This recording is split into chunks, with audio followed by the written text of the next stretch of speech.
Diego, se apresente, fique à vontade, fale muito do seu canal. O canal do Diego é ótimo, tem muita coisa boa lá. Inscrevam-se. Diego, fique à vontade, a palavra é sua. Estou com minha cachorrinha aqui. Olá, gente, boa noite. Fico muito feliz de ter sido convidado pelo Cláudio, gosto muito do canal dele também. Conheci através de um inscrito e foi ótimo que a gente já trocou ideia. Eu tenho um canal chamado Ventifacto, eu vou colocar o link no chat para quem quiser se inscrever. E eu sempre faço. A minha ideia é fazer divulgação científica das geociências, que envolve geografia física, geologia, meteorologia, climatologia, as ciências que às vezes são chamadas de ciências planetárias ou ciências da Terra.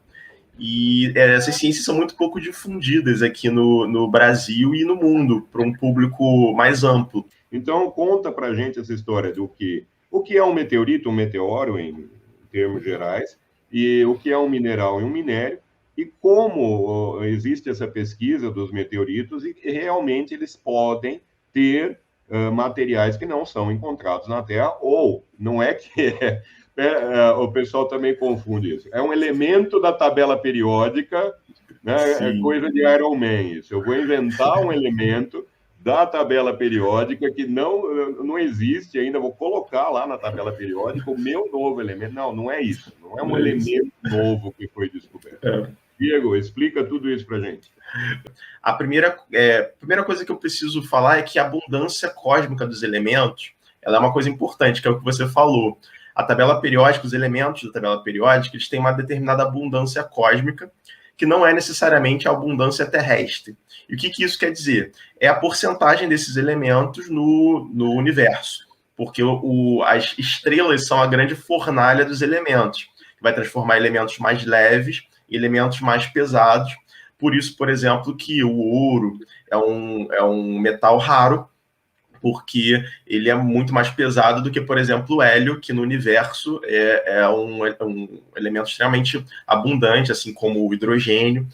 E então elementos pesados eles precisam de estrelas maiores para serem formados, mas para não complicar muito, esses elementos eles têm essa abundância cósmica. Então, basicamente, os elementos que a gente encontra aqui na Terra, mesmo que sejam difíceis de ser encontrados, eles vão ser os elementos que a gente vai encontrar no meteorito. Talvez a proporção desses elementos sejam diferentes, e são diferentes, porque a Terra passou por um processo de diferenciação magmática, que é um processo muito interessante que pouca gente conhece, que é o seguinte: quando a Terra se formou, como ela estava muito quente, ela se formou por acreção de fragmentos que são, hoje, quando a gente olha o meteorito, a gente está olhando os tijolos que construíram a Terra e os outros planetas do sistema solar, e quando a Terra entrou em uma fusão catastrófica, ela estava toda fundida, os elementos mais pesados se deslocaram para o núcleo, por conta da própria gravidade, enquanto os elementos mais leves se deslocaram para cima, para a crosta. E é por isso que rochas, aí entrando na geologia, rochas de grandes profundidades tendem a ter elementos mais pesados, que nós da geologia chamamos elas de rochas máficas, que são ricas em magnésio e ferro, mas tem outros elementos pesados. As rochas da crosta, elas já são rochas mais leves. O granito que a gente usa para fazer bancada, ele é cheio de elementos leves. Ali é cheio de alumínio, é cheio de silício, cheio de oxigênio. Quando você pega rochas que a gente chama de rochas máficas, que aí eu não vou citar nomes para não complicar muito, rochas ultramáficas, elas são rochas que são cheias de elementos pesados, ferro, magnésio, níquel, que em rochas graníticas, que a maior parte da crosta não tem. Aí vamos chegar na parte de minerais agora. Um mineral, ele para ser um mineral, ele tem que ocorrer naturalmente, ele tem que ser um sólido, e ele tem que ter o que a gente chama de estrutura cristalina, que é como os elementos vão se organizar em 3D, como eles vão se organizar numa estrutura 3D. Então precisa disso para ser um mineral. Se ele tiver valor econômico, ele vai ser considerado um minério. E para ser minério depende da viabilidade. Por exemplo, nem toda rocha que tem ouro, que tem platina, que tem prata é um minério, porque às vezes não é viável economicamente tirar aquele elemento de interesse daquela rocha, porque a energia que você vai gastar para tirar aquele elemento é muito grande, tem um custo muito alto. Então, para ser minério, tem umas condições específicas que vão depender dos nossos interesses como sociedade e vão depender também da nossa tecnologia naquele momento, de poder extrair aquela rocha, extrair aquele elemento de interesse com custo acessível. Se for proibitivo o custo, a gente não explora. Então, tem essa diferença. Aí, indo para os... Só. Aproveita e responde. Você falou do núcleo, da formação. Responde essa pergunta do Tiago Bonito. Tiago está sempre aí, muito bom te ver, Tiago. Ele tem uma pergunta interessante, se tem maior proporção de urânio no núcleo. Tem uma proporção de urânio, inclusive não só no núcleo, né, na manto externo, manto interno. O urânio não é o principal elemento por conta da abundância cósmica, aquilo que eu falei anteriormente, a gente tem mais ferro e níquel, mas no interior da Terra, em áreas mais profundas, você vai encontrar enxofre, vai encontrar alguns elementos mais leves, e também muitos elementos radioativos, principalmente o urânio, tório, vai ter também um pouco de potássio, e é o decaimento desses elementos radioativos que gera uma parte do calor do interior do planeta. Tem um calor residual da formação catastrófica do planeta, da aglutinação de partículas, tem o calor do decaimento radioativo, desses elementos radioativos, incluindo o urânio, e tem o calor também da própria movimentação das massas fundidas dentro do planeta, porque tem um certo atrito, quando tem um deslocamento por densidade, por variação, por gradiente térmico. Esses materiais do interior do planeta eles não estão estáticos, eles estão se mexendo. E isso também libera calor. Tem uma parte do calor químico também, de algumas reações químicas que liberam calor, que são exotérmicas, porque os minerais estão sendo formados no interior do planeta o tempo todo, sendo desfeitos, ligações químicas sendo desfeitas e sendo formadas, então isso também libera calor. Excelente pergunta, porque dá para pegar um gancho também do que tem dentro do planeta. Mas, voltando à questão dos meteoritos, a gente tem... então, os elementos que a gente tem aqui na Terra, que vão formar os minerais aqui da Terra, vão ser os mesmos elementos que vão formar minerais dos meteoritos.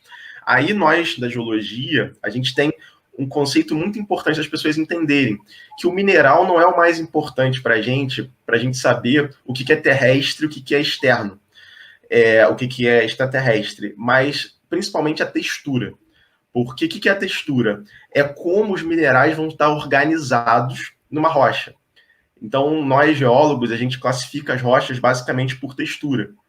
É um dos critérios principais, classificar rochas. Se a rocha é vulcânica, se a rocha ela é plutônica, se é uma rocha sedimentar, se não é uma rocha sedimentar, uma rocha metamórfica. Então, a textura é um parâmetro extremamente importante em qualquer classificação de rocha, incluindo os meteoritos. Então, por exemplo, a gente vai ter um meteorito com ferro metálico, ferro nativo, com um número de oxidação 0. Na Terra, a gente não encontra ferro nativo com facilidade. Ele é muito raro na crosta do planeta, porque a gente tem oxigênio. Então, o oxigênio da crosta do planeta, ele reage rapidamente com o ferro metálico e oxida.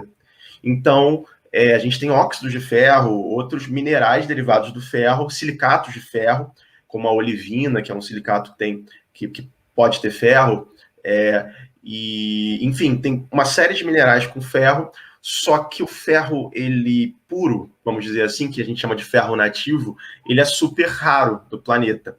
Mas em meteoritos a gente vê o ferro metálico, ferro nativo, junto com níquel nativo, misturado com minerais como a olivina, que são minerais que ocorrem aqui na Terra.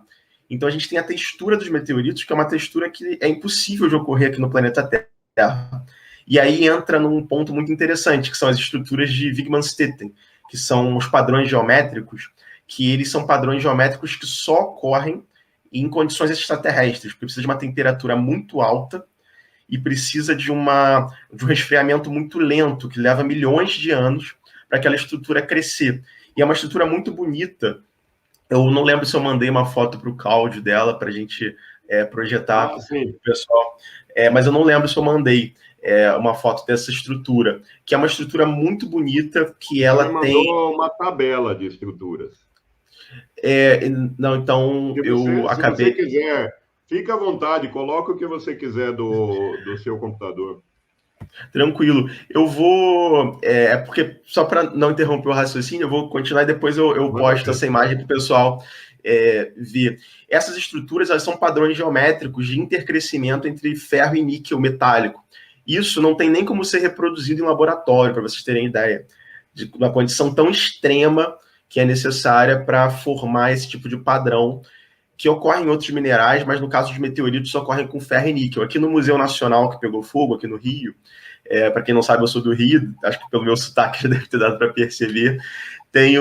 Tinha uma amostra linda que eles serraram e que dava para ver as estruturas maravilhosamente bem, que são essas estruturas que são padrões extraterrestres. E o Cláudio me mandou um artigo falando de um carbeto de ferro, que é um elemento, um mineral que traduzindo seria ediscotita, o nome do mineral. Discotita, isso. E esse artigo ele fala que é um mineral foi descoberto em meteoritos e que não tem análogo aqui na Terra, por enquanto. E olha que é muito difícil não ter análogo de mineral aqui na Terra, porque estão descobrindo minerais o tempo todo, porque pensa que tudo que a gente consome, esse computador aqui que a gente está conversando, desde a lente do nosso óculos, desde de tudo é minerado. Então, isso é economicamente, né? Porque a ciência anda junto com a economia. Economicamente, a gente quer conhecer minerais novos, até para poder explorar elementos de forma mais barata, mais eficiente. Então, minerais estão sendo descobertos o tempo todo. Então, é muito difícil descobrir descobrir um mineral que não existe aqui na Terra, que a gente não tenha descoberto ainda. Então, esse artigo mostra isso. É até um mineral que eu não conhecia, foi o Cláudio que me apresentou através do artigo, mas é um carbeto, que é um grupo de minerais raros aqui na Terra. Existem carbetos aqui na Terra, mas é um grupo raro de minerais, e nesse caso é um carbeto de ferro que só existe em meteoritos. E essa estrutura, que é a de Widmanstetter. Essa que é a estrutura. É impossível reproduzir ela em um laboratório, precisa de muita temperatura, um resfriamento muito lento, e ela é o intercrescimento de ferro com níquel. É uma estrutura bem interessante. Não ocorre só com ferro e com níquel, tem alguns minerais que apresentam esse padrão geométrico, mas quando acontece com ferro e com níquel, que são os meteoritos metálicos, nem todo meteorito metálico tem essa estrutura, mas quando tem, é uma prova irrefutável que é um meteorito, porque não tem nada na Terra que faça esse intercrescimento de ferro e níquel dessa forma. É bem interessante. Muito bom. E é claro, então, essa amostra veio de um meteorito, e é uma estrutura que não se encontra na Terra. Então, não é em relação a elementos, é em relação a estruturas e tipos como o Diego estava falando, a textura, tudo isso é bastante importante. E quanto aos meteoritos, então, podemos passar para a extinção dos dinossauros. Podemos.